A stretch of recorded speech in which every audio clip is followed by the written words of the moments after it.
The concept of epigenetic inheritance challenges a core principle of classical genetics that genes themselves are the only vehicles of inheritable information.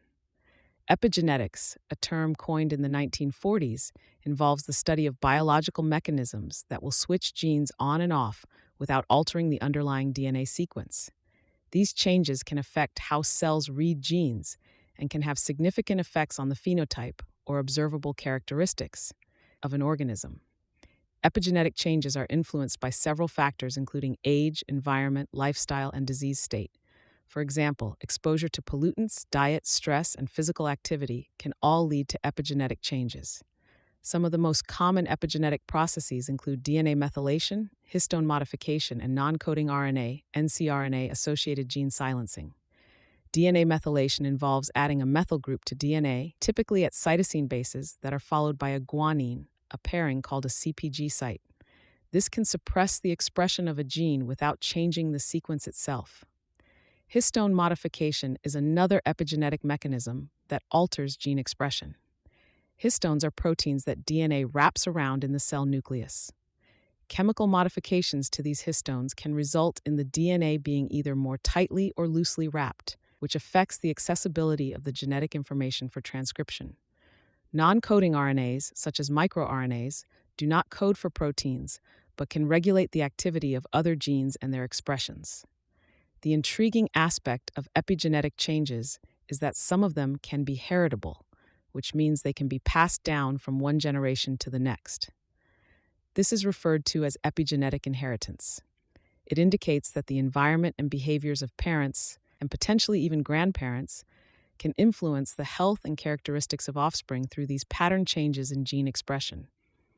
Animal studies have provided evidence of epigenetic inheritance. For instance, experiments on mice have shown that diet, exposure to toxins, and stress can cause epigenetic changes that affect subsequent generations.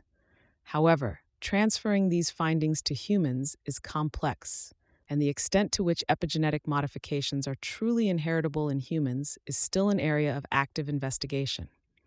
Even if epigenetic changes do occur in humans, they are often reset during two critical stages of development: after fertilization and during the formation of gametes, sperm and egg cells. This reprogramming implies that many epigenetic markers are not transmitted across generations.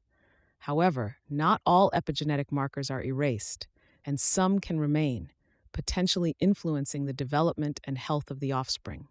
In terms of acquired traits, the idea that individuals can pass on traits acquired during their lifetime is a concept that was largely discredited by genetics since the 19th century.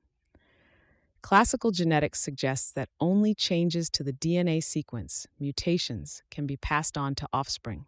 However, with the development of epigenetics, there is growing evidence for a nuanced view, which admits that while the genetic code itself is not altered by acquired traits, the expression of that code can be influenced by environmental factors, and that some of these changes may be inheritable. While the concept of epigenetic inheritance is exciting as it opens up new vistas for understanding gene regulation, development, and evolution, the scientific community continues to investigate the precise mechanisms and the extent to which these modifications impact future generations. Current research is delving deeper into the implications for evolution, heritability of diseases, and the potential for epigenetic therapies in medicine. The possibility of preventing or reversing negative epigenetic changes is a particularly appealing area of study for disease treatment and the promotion of general health.